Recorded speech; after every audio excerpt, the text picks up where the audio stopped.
नवरात्रि को शक्ति की पूजा का पर्व माना जाता है। नवरात्रि के दौरान माँ दुर्गा के 9 स्वरूपों की विधि विधान से पूजा की जाती है। इसके साथ ही नवरात्रि अष्टमी या फिर नवमी के दिन कन्याओं की पूजा करने का विधान है। इस दिन 10 साल से छोटी कन्याओं को आमंत्रित किया जाता है और विधिवत तरीके से भोजन कराकर उपहार दिया जाता है।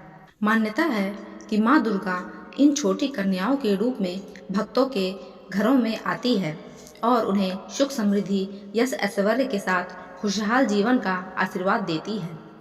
ऐसे में कन्याओं को कौन सी चीज़ भेंट देने से भगवती माँ जल्दी प्रसन्न होती है, चलिए जानते हैं इसके बारे में। नंबर 1, लाल रंग के वस्त्र। लाल रंग शुभता का प्रतीक माना जाता है। इसके साथ ही माँ दुर्गा का प्रिय रंग है, इसलिए कंजक को लाल रंग के वस्त्र देना शुभ माना जाता है। आप अपनी श्रद्धा के अनुसार कन्याओं को लाल रंग की चुनरी, ड्रेस, टॉप आदि दे सकते हैं। नंबर 2, श्रृंगार की चीज़ें। मान्यता है कि छोटी छोटी कन्याओं को 16 श्रृंगार की चीज़ें जैसे काजल, चूड़ी, बाली, कंघी, काजल आदि चीज़ें दे सकते हैं।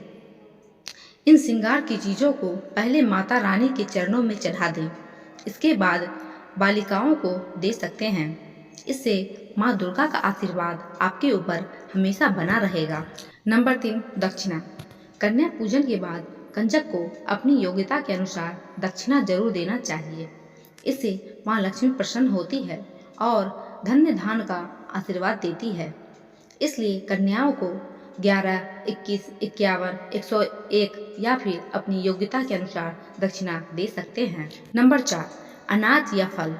छोटी कन्याओं को फल के अलावा अनाज देना शुभ माना जाता है, इसलिए फलों में कन्याओं को केला, नारियल दे सकते हैं। इससे माँ लक्ष्मी के साथ साथ भगवान विष्णु भी प्रसन्न होंगे। इसके साथ ही गेहूँ, जौ, चावल आदि अनाज के रूप में दे सकते हैं। इससे माँ अन्नपूर्णा के साथ माँ दुर्गा भी प्रसन्न होगी। नंबर 5, परंपराओं के अनुसार माना जाता है कि जब कोई लड़की विदा होती है या फिर कोई बहू घर आती है तो उसकी आंचल में चावल दिए जाते हैं।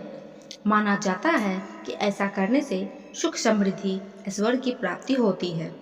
इसी तरह छोटी कन्याओं को भोजन कराने और दक्षिणा देने के बाद जाते वक्त थोड़े थोड़े चावल जरूर दें, इससे आपको लाभ मिलेगा।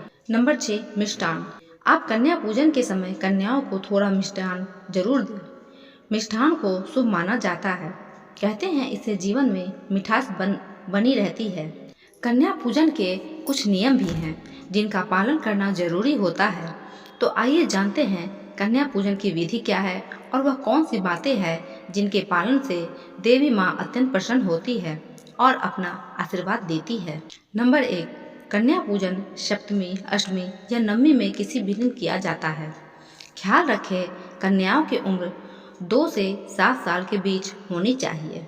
नंबर 2, कन्या पूजन में बालक को जरूर आमंत्रित करने का नियम है। कहा जाता है ऐसा न करने पर कन्या पूजन पूर्ण नहीं होता है। नंबर 3, कन्या पूजन करने से पहले कन्याओं के पैर दूध या फिर पानी से अपने हाथों से साफ करें। इसके बाद उनके पैर छूकर उन्हें साफ स्थान पर बिठाएं। नंबर 4, कन्याओं के माथे पर अक्षत, फूल और कुमकुम का तिलक लगाएं। कन्याओं को खीर पूरी का प्रसाद खिलाएं। नमकीन में चना भी खिला सकते हैं। नंबर 5, कन्याओं को भोजन कराने के बाद उन्हें दान में रुमाल, लाल चुनरी, फल और खिलौने देकर उनके चरण छूकर आशीर्वाद लें। इसके बाद कन्याओं को खुशी खुशी विदा करें। ऐसा करने से माता रानी की कृपा और उनका आशीर्वाद आपके ऊपर हमेशा ही बना रहे। तो दोस्तों, कैसी लगी आपको आज की जानकारी? अगर अच्छी लगी हो तो वीडियो को लाइक और चैनल को सब्सक्राइब करना ना भूलें।